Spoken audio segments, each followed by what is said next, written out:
अस्सलाम वालेकुम प्यारे बच्चों, आज हम पढ़ेंगे जीम की कहानी। चलो शुरू करते हैं। जीम से बनने वाले हरूफ। जीम जा जग। जग से गिलास में पानी डालते हैं। जीम जा जूता। मैं जूता खुद पहनती हूँ। जीम जा जहाज।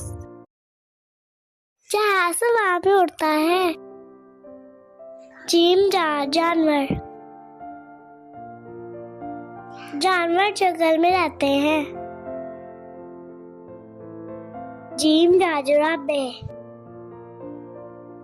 मैं छोटी बहन को जुराबे पहनाती हूँ। मज़ीद वीडियो देखने के लिए सब्सक्राइब करें। Bye bye.